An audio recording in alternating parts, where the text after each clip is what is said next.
أعوذ بالله من الشيطان الرجيم بسم الله الرحمن الرحيم الحمد لله رب العالمين وبه نستعين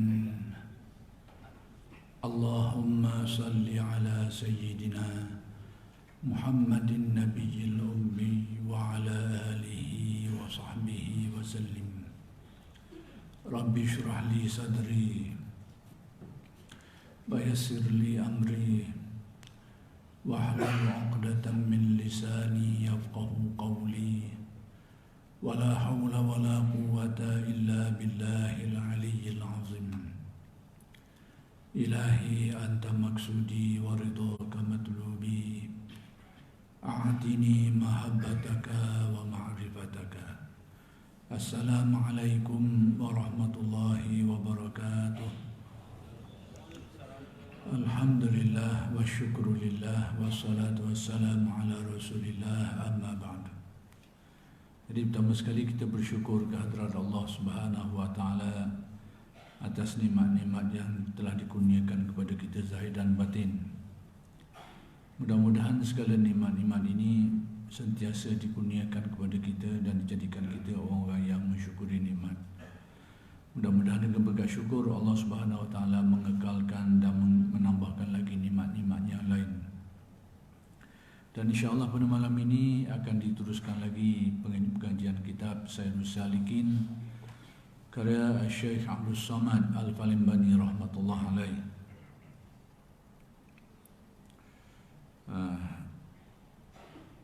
Wasalisatu wal ishrun Wasalisatu wal ishruna irsalur ruhi wal raihan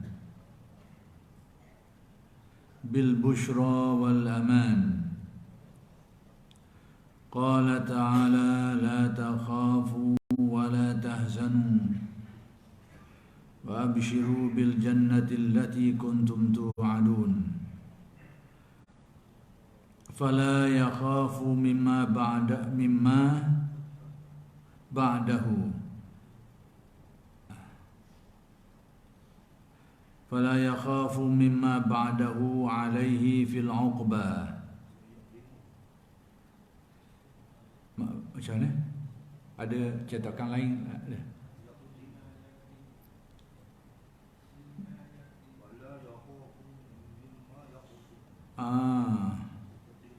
Yaknimu ba'dahu tu ada tak? Kita ada.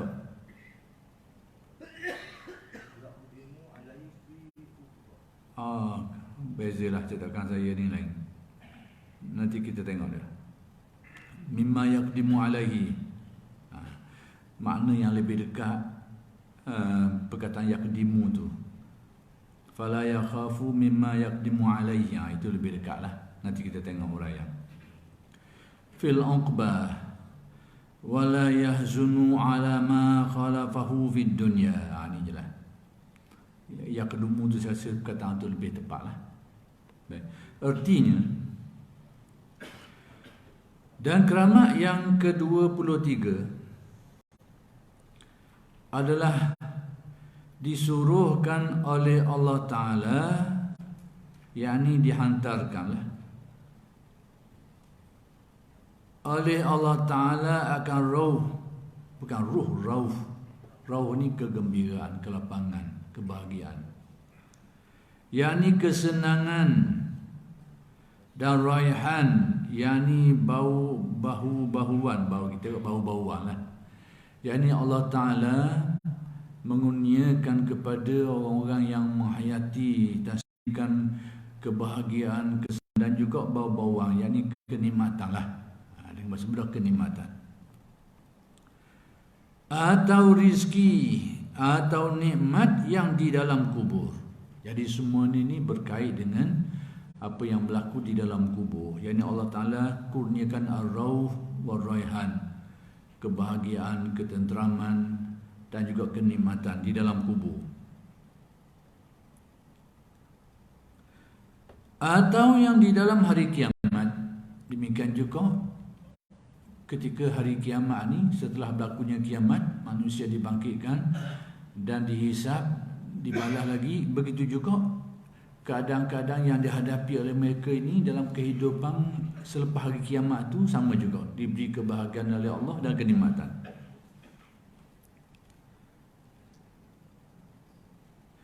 Kepada orang yang menjalani akan jalan tarekat ahli sufi, yakni orang yang menghayati tasawuf dengan sebaik-baiknya lah, dengan menyukakan akan dia, yakni dengan menyukakan dengan erti memberitahu berita gembira. Berita gembira ni macam Allah Ta'ala memaklumkan dulu, memperlihatkan dulu, mengkhabarkan tentang apa-apa kebaikan yang akan dia dilalui, akan ia didapat. Jadi orang-orang yang menghayati tasawuf ni Allah Ta'ala beri busyra dulu, beri berita gembira, disampaikan, diperlihatkan kepada dia berita gembira tentang apa yang akan dihadapi dalam kubur nanti, dan demikian juga selepas dibangkitkan daripada kubur tu.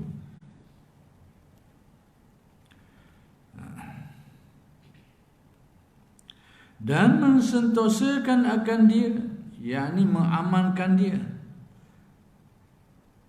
seperti firman Allah Ta'ala, yang maksudnya ni firman Allah, maksud firman Allah tu, dan jangan kamu takut dan jangan kamu duga cita. Jadi seperti yang diberitahu dalam Al-Quran lah kepada mereka ni, Allah Ta'ala berfirman, jangan kamu rasa takut, jangan kamu rasa duka cita. Semua ini adalah merupakan busyra, berita gembira yang Allah Ta'ala berikan kepada orang-orang yang menghayati tasawuf tadi tu. Dia dapat berita gembira dulu, apakah yang akan didapat dalam kubur nanti, apakah yang akan dia tempuh lepas dibangkitkan di hari akhirat nanti. Jadi berita tu sampai dulu. Ini antara kelebihan yang Allah Ta'ala beri kepada orang yang menghayati. Kita ni dapat berita gembira pun segar dah. Benda-benda kalau nak boleh kebaikan tu boleh surat dulu. Boleh surat tu suka hati dah. Benda tak boleh lagi.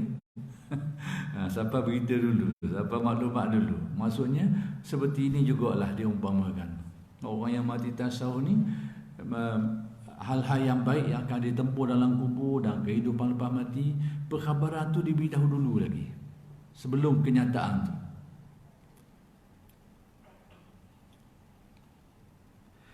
Jangan kamu takut dan jangan kamu duka cita, dan sukai oleh kamu dengan masuk di dalam syurga, yakni bergembiralah dengan janji, yakni dengan bergembiralah dengan bahawa kamu ni akan dimasukkan ke dalam syurga yang ada ia disediakan akan kamu,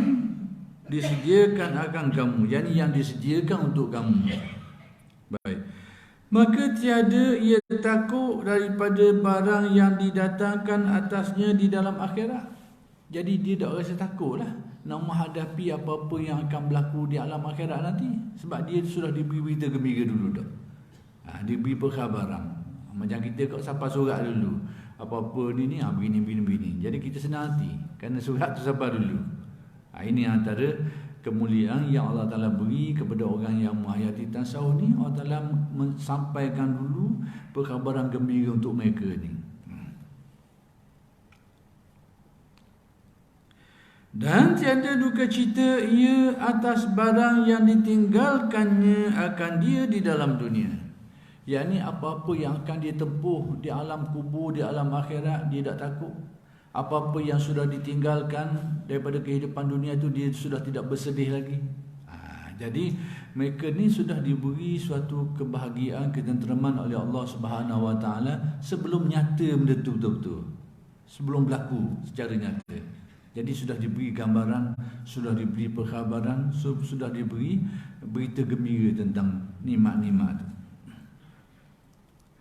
itu. Jadi hal ini, perkara ini dilihat sebagai salah satu kekeramatan yang Allah Ta'ala beri kepada orang-orang yang menghayati tasawuf.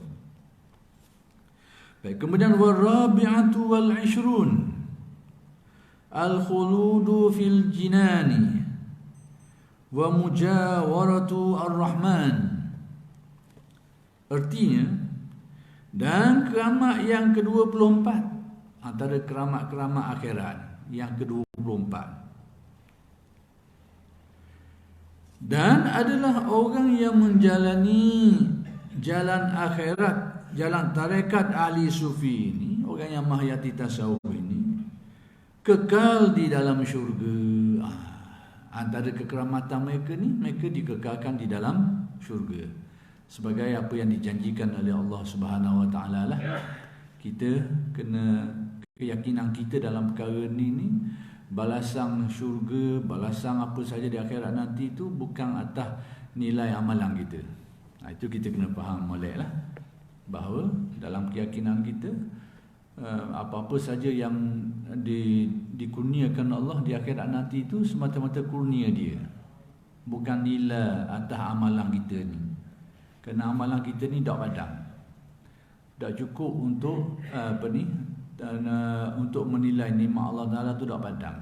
Jadi kita kena ada keyakinan bahawa apa yang dikurniakan Allah tu kurnia dia. Amalan soleh ni perintah dia, dan dia janjikan orang yang buat ni dia akan kurniakan tu. Jadi jangan kita rasa apa-apa yang akan kita dapat nanti itu adalah hasil sebagai nilai amalan kita hari ni. Itu silap. Itu fahaman yang silap. Jangan sampai.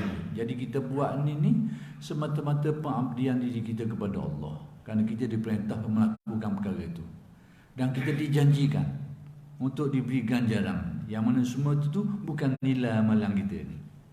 Itu prinsip ni biar kita faham. Inilah faham Ahlus Sunnah wal Jamaah dalam perkara ni.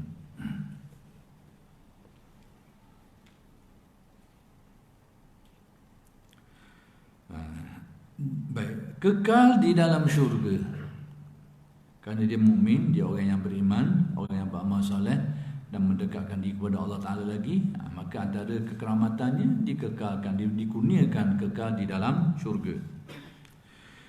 Dan hampir ia kepada Tuhannya yang bernama Rahman. Yang kedua, antara kekeramatan yang Allah Ta'ala beri kepada mereka ni, kedudukan yang dekat dengan Allah. Kedudukan, bukan duduk dengan tijarak, tidaklah. Kerana faham kita, fahaman Ahlus Sunnah wal Jamaah kita ni yang merupakan pegangan majoriti umat Islam sejak dari dulu sampai sekarang dalam bab ketuhanan ni, Allah Ta'ala antara sifatnya mukhalafatuhu lil hawadis. Kena pegang molek tu, jangan gocang tu. Hari ini ni ada usaha-usaha nak menggoncangkan keyakinan ni dengan mendatangkan satu fahaman-fahaman baru, yang pada dasarnya bercanggah dengan konsep mukhalafatuhu lil hawadis. Allah Ta'ala tidak serupa sama sekali dengan segala yang baru. Apa-apa yang membabitkan makhluk, maka Allah lain daripada itu. Dah kita percaya ke mana? Kita percaya tak dalil je, tak dalil yang meyakinkan. Kita percaya adanya Allah Ta'ala ni berdasarkan dalil-dalil, bukan kita kenal hakikat diri je. Cuma kita diberitahu dirinya macam mana. Diri Allah Ta'ala tu perkhabarannya disebutlah Al-Quran dan hadis dan diurai oleh ulama-ulama. Maka antara perkara yang perlu kita pegang berkait dengan mengenal Tuhan kita ni, dia bersifat mukhalafatuhu lil hawadis, yang diambil daripada firman Allah, laisa kamitslihi syai', ataupun dalam ayat Al-Quran surah pendek tu, walam yakul lahu kufuwan ahad. Itu adalah merupakan dalil yang muhkamah, yang jelas dan terang menjelaskan tentang sifat ni. Jadi saya kena sebut acak kali hari ini, kerana ada hari ini cuba diterok masuk dalam pemikiran kita ni, nak menggambarkan Tuhan yang bertangan, berkaki, duduk situ sini. Mari hari ini ni banyak perkara sangat hari ini, kena jaga-jaga.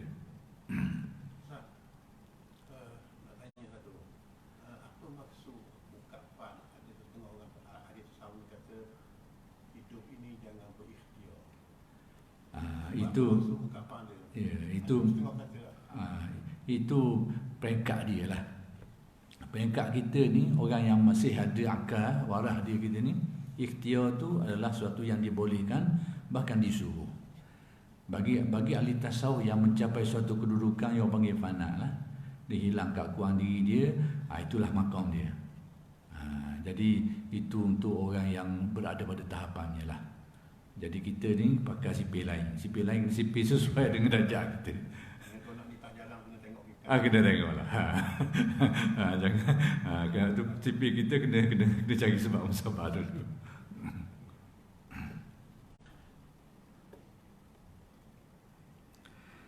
Jadi kedudukan yang hampir, yakni kedudukan kemuliaan yang dikurniakan Allah, yang disebut sebagai dekat dengan Tuhan yang Ar-Rahman. Baik, kemudian wal khamisatu wal 'ishrun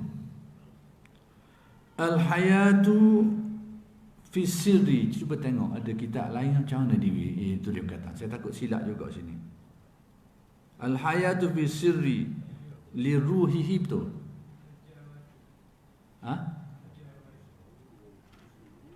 Mujawarah.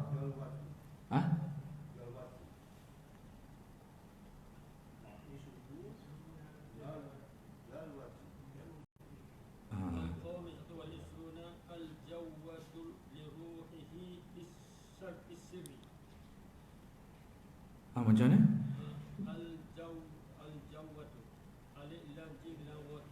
Al-jalwah.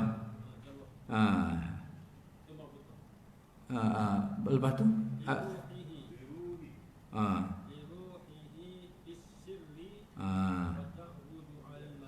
oh lain.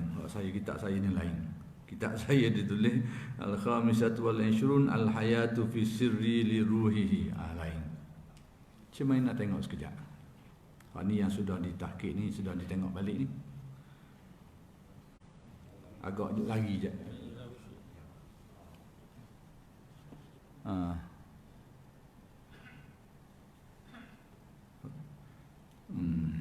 Ta'ruju 'alal malaikah. Oh, ada 2-3 perkataan hilang dalam cetakan saya ni. Baik, boleh.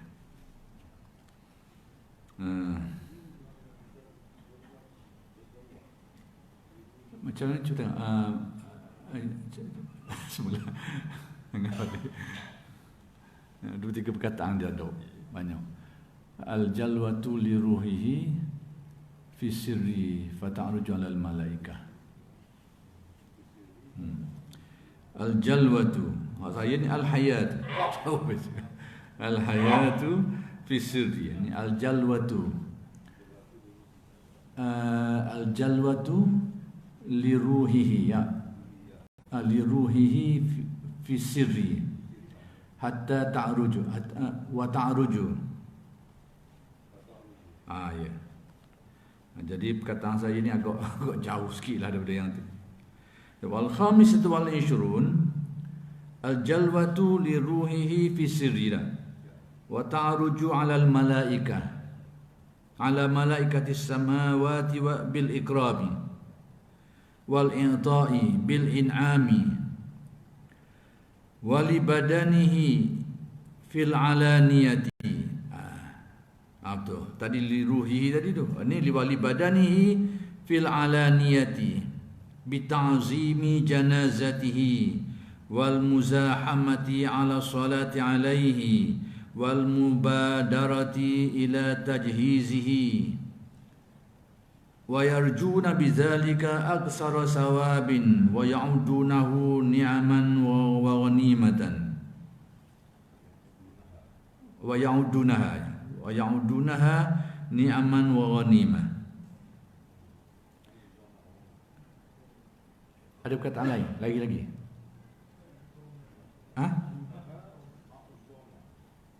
Oh, lagi banyak ni perkataan ni. Bagi ni banyak lagi tu diceritakan tu. Tak apalah, nanti saya kebetulan tak sempat nak tengok. Lama kita ngaji tu dah tengok dah ingat kok. Tapi kita ada tengok huraian di bawah tu, kita akan tahu tengok. Berartinya dan keramat yang ke-25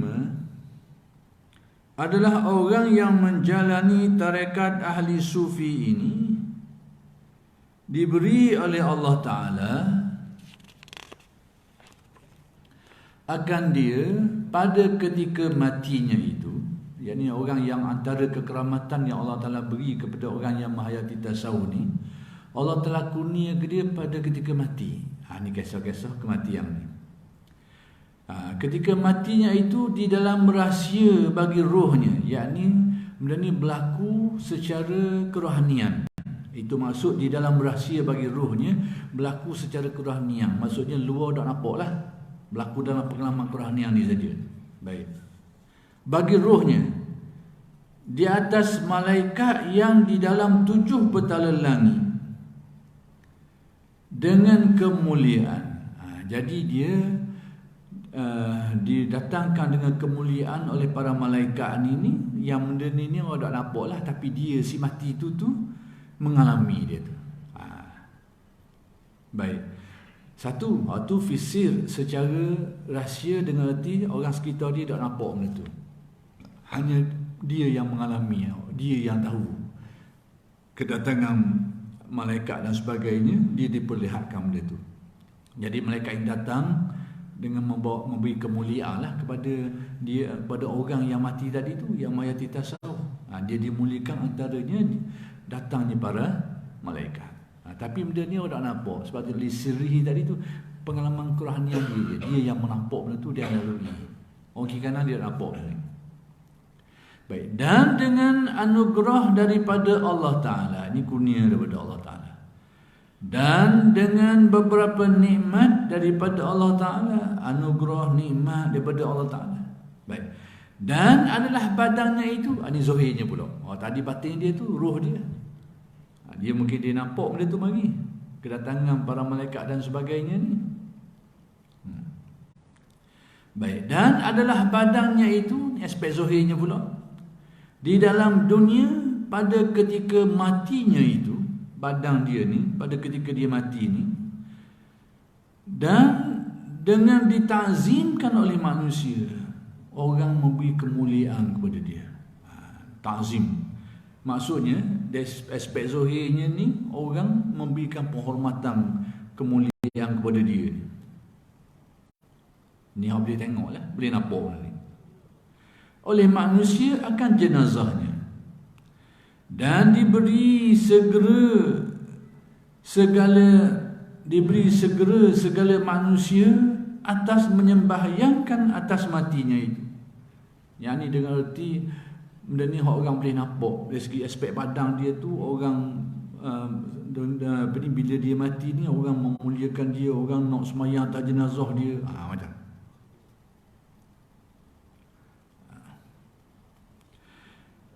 Dan bersegera manusia kepada mentajhizkan matinya itu. Demikian juga manusia ni berebu-rebu, nak sembahyang jenazah dia, nak datang ziarah dia, kemudian nak menyempurnakan, nak dapat kemuliaan menyempurnakan jenazah dia itu. Berebu-rebu orang. Begitu maksudnya. Mentajhizkan, yakni mentajhizkan ni, yakni menyempurnakan jenazah, mandi, kafan dan sebagainya. Itu panggil tajhiz. Mengharapkan sekalian manusia dengan demikian itu dapat pahala yang amat besar. Jadi orang ramai ni yang pergi daripada jauh pun mari daripada jauh dan berebu-rebu nak menyempurnakan jenazah dia tu. Bukan semua orang boleh buat benda tu, mungkin 2-3 orang, tapi orang berebu nak buat benda tu, nak sembahyang atas jenazah dia lah, nak atau kubur orang berebu-rebu. Sebab apa jadi gitu tu? Sebab kerana mereka ni mengharapkan ganjaran yang besar, kerana mereka rasa mulia orang tu. Ini sebahagian daripada kekeramatan yang Allah Ta'ala beri kepada mereka ni. Dan dapat berkat yang amat banyak, dapat keberkatan lagi. Dan membilangkan yang demikian itu sebesar-besar nikmat yang dapat oleh mereka itu. Yakni mereka menganggap yang demikian itu sebagai nikmat yang sangat besar. Yakni dapat berbakti kepada seseorang yang dianggap orang mulia. Jadi kita dapat lakukan sesuatu ke dia, kita dapat sembahyang jenazah dia, kita dapat menyempurnakan, dapat atau kubur, dapat tanah dan sebagainya. Orang ramai ni rasa itu antara nikmat yang besar, kerana dapat lakukan itu kepada orang-orang yang soleh. Dan kalau dalam sejarah kita perhati, ramailah tokoh-tokoh yang mendapat kemuliaan yang macam ni. Kita dah kata seorang lah, ramai. Kalau dulu di Mekah dulu, antara yang terkenal lah, Sayyid Muhammad Ibn Alawi Al-Maliki, waktu kita dang Kita cerita kita dang zaman dia lah. Masa dia meninggal tu, Kota Mekah penuh sesok orang mari nak ziarah dia, mari nak penuh Kota Mekah tu. Dia datang daripada seluruh pelosok dunia lah, murid-murid dia dalam ni mari. Jadi kita nak orang nampak situ. Saya dengar cerita Imam Sudais tu tak semayang atas jenazah dia tu. Saya dengar khabar tapi saya tak confirm lah. Akhir sekali imam lain yang semayang. Kerana banyak cerita lah. Syed Muhammad Alawi ni secara umumnya lah, saya kata secara umum, saya tak tuju pada orang tertentu. Kelompok-kelompok orang yang terpengaruh dengan faham Wahabiyah ni memang sangat tak suka ke dia lah. Sangat tak suka ke dia. Sehingga ada orang yang macam nak kata kalau kasar kau macam menganggap dia macam imam Islamnya rosak lah. Begitulah secara mudahnya. Sabar tangga begitu. Tapi bila kematian dia tu, orang mari seluruh dunia dan kadang Kota Mekah jadi sesok masa tu. Penuh sesok.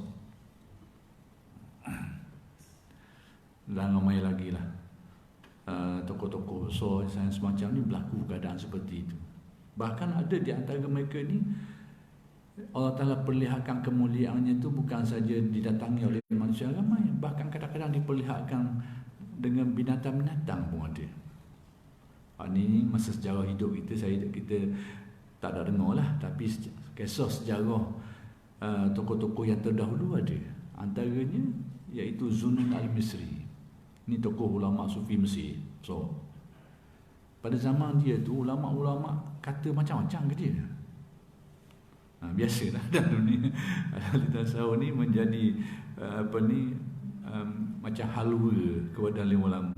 Ulama suka kata nista macam-macam lah. Tuduhan tu inilah tuduhan. Hakikat sebenarnya bila siasat dok gitu. Tapi cerita tu banyak. Jadi Zunun al-Misri ni nasib yang samalah, dia dituduh oleh ulama dan sebagainya. Akhir sekali bila dia meninggal, orang baru tahu apa. Jenazah dia tu masa orang nak bawa kubur tu, burung-burung mari tebur ni sayap dia tu, payung ke jenazah dia tu. Bukan payung, burung mari duk payung ke jenazah dia. Jadi orang ramai tengok kejadian tu tersedarlah. Ini orang yang ada keistimewaan khususiyah tapi menjadi bahan fitnah orang. Itu berlaku di Zunun al-Misri dan ramai lagi lah. Jadi nak diberitahu di sini antara kekeramatan yang berlaku pada mereka ni dari aspek batin dia dan zahirnya. Kalau batinnya didatangi oleh para malaikat. Dan orang ni benda ni orang tak nampak, orang berkenal saja yang dia nampak benda ni. Yang kedua aspek zahir, jenazah dia tu orang berebut-rebut untuk untuk menghadirinya, menziarahi dia, semayang dan sebagainya, berebut-rebut orang dari jumlah yang ramai. Itu aspek zahir dia. Dan ini merupakan antara kekeramatan yang dikurniakan Allah. Ustaz, balik pada kekeramatan yang kedua, yang ke-23. Jadi mana orang-orang ahli sufi ni diberitahu berita gembira tentang keadaan dia di alam barzakh, keadaan akhirat ni. Kalau kita dengar cerita-cerita biasa-biasa yang membawa berita gembira ni, katakanlah dah sini malaikat Jibril ke gitu kan bawa kan. Jadi untuk orang siapa bawa? Adakah dia ni secara literal ada malaikat menyatakan bawa dia ataupun dia ilham ke Ustaz? Itu yang satu. Boleh. Yang kedua 24 pasal dia sama tak lebih kurang. Dia ni diberitahu dia masuk surga. Maka dia tu apabila masuk surga ni dia kekal dalam surga Ustaz. Jadi seolah-olah situ mana-mana surga ni ada orang masuk tak kekal ke mana? Ya. Memang kita sedia maklum. Pertama sekali perkhabaran ni berlaku bila dia mati, dia boleh nampak macam-macam. Setengah tu belum mati lagi, Allah Ta'ala buka dah. Cuba tengok dalam surah Al-Waqi'ah. Falaula idza balaghatil hulqum. Ruh bila sampai ke halqum, dah mati lagi. Dah mati lagi. Apa panggil ghargharah. Ghargharah ni 50-50. Nyawa dak keluar secara sempurna lagi. Tapi Allah Ta'ala beritahu dah, wa antum hina idzin tanzurun. Kamu pada waktu itu nampak laluan ke mana? Yang bahagialah, nampak laluan bahagia dia tu. Yang celaka kau nampaklah kecelakaan, laluan celaka dia tu. Nampak. Jadi macam-macam berlaku. Cuma yang diberitahu di sini, salah satu daripada kemuliaan mereka ni, malaikat datang. Dan dia boleh nampak. Orang mati memang tak pelik lah. Memang dia nampak lah malaikat ni. Orang hidup dah nampak. Dia mati memang nampak. Sama ada malaikat datang ataupun diilhamkan, boleh jadi macam-macam. Cuma dalam kisah ni malaikat yang datang membawa kemuliaan. Baik, kemudian diberitahu tentang syurga, kita sedia maklumlah. Ada orang masuk syurga yang kekal, dengan arti kekal. Ada orang dia akan masuk syurga, tapi dia akan ke neraka dulu. Pun ada juga.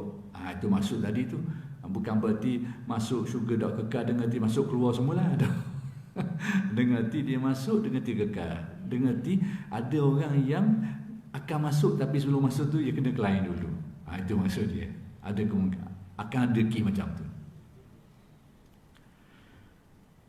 Baik.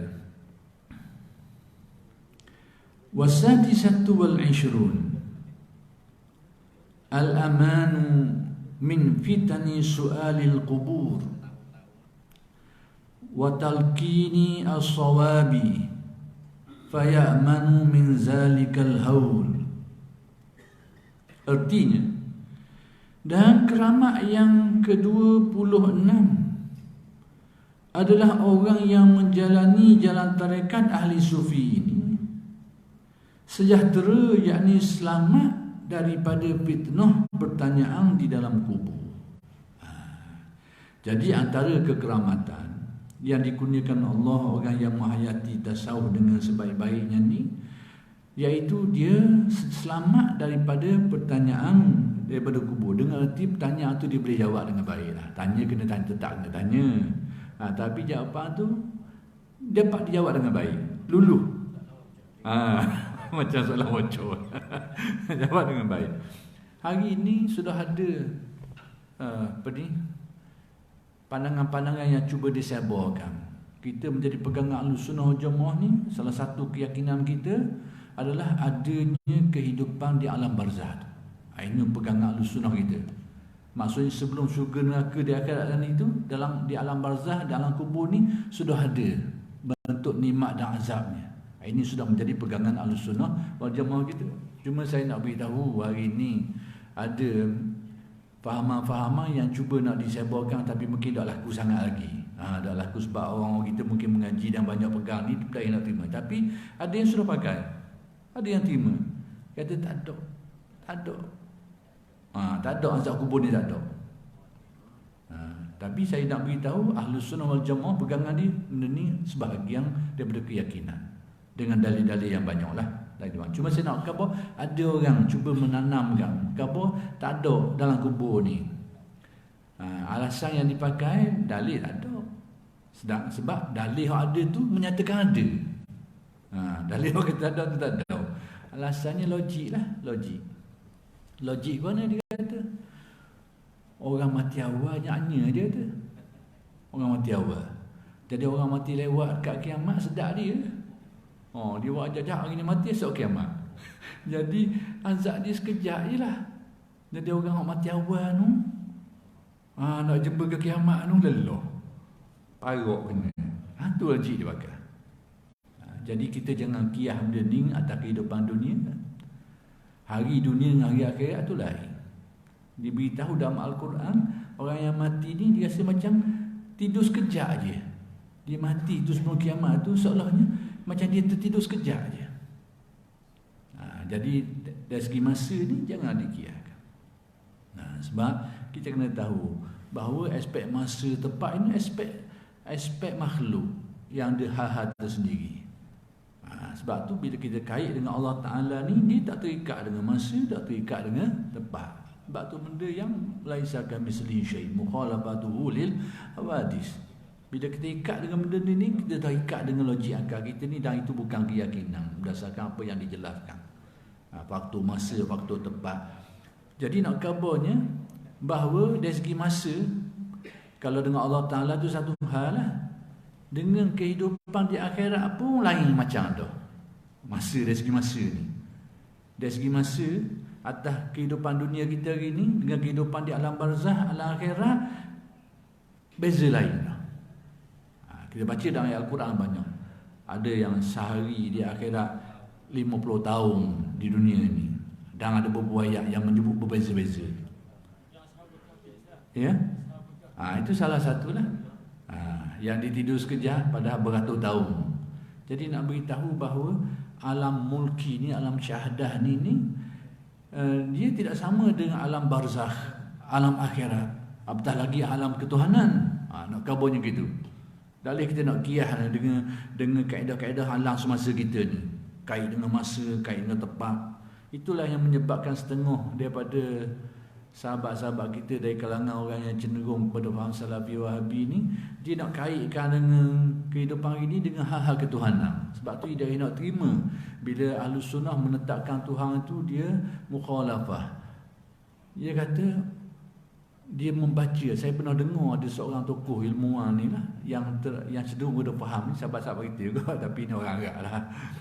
Dia kata dia menilai fahaman yang diketengahkan oleh ulama Ahlus Sunnah wal Jamaah ni, Tuhan ni bersifat mukhalafah, tidak melibatkan masa dan tempat dan sebagainya. Dia kata benda percaya kepada Tuhan yang tak ada. Dia kata Tuhan yang tak ada. Boleh agak gitu. Nak kata apa? Kita dengar tu. Jadi bila kita percaya Tuhan tu tidak ada permulaan, tidak ada kesudahan, tidak menyerupai sesuatu, tidak banyak lain, tidak menyerupai sesuatu, tidak bertempat, tidak ada masa, tidak ada tidak ada arah itu ini. Pada dia Tuhan yang tidak wujud, kata. Masya Allah. Akal ni terlalu terikat dengan undang-undang kebendaan ni. Saya terlalu terikat dengan undang-undang kebendaan. Saya nak bahawa kehidupan di alam barzah tu, alam barzah baru tu lain dah tu, dari segi faktor masa je, dari segi faktor macam-macam, faktor keadaan. Kita sedia maklum, hadis-hadis beritahu tentang keadaan-keadaan yang berlaku dalam kubur. Sekali ada jumpa dah. Tak nampak kau. Dari segi masa, dari segi keadaan, tu pun dari nak siku dah. Tu kita kena fikir bahawa ehwal-ehwal di alam barzakh dan akhirat tu benda lain, perkara gaib. Kita hanya tahu benda-benda macam ni melalui perkhabaran wahyu yang disampaikan oleh para nabi dan rasul yang diutuskan oleh Tuhan sejak daripada manusia pertama Nabi Adam sehingga berganti rasul-rasul ni diutuskan sampailah ke zaman Nabi Muhammad sallallahu alaihi wasallam.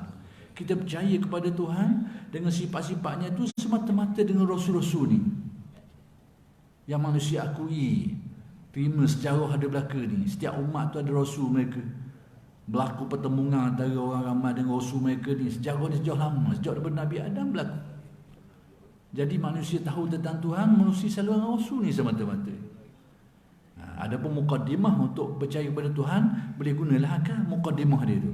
Dalil Tuhan tu ada, dalil Tuhan tu kuasa, itu akal boleh main.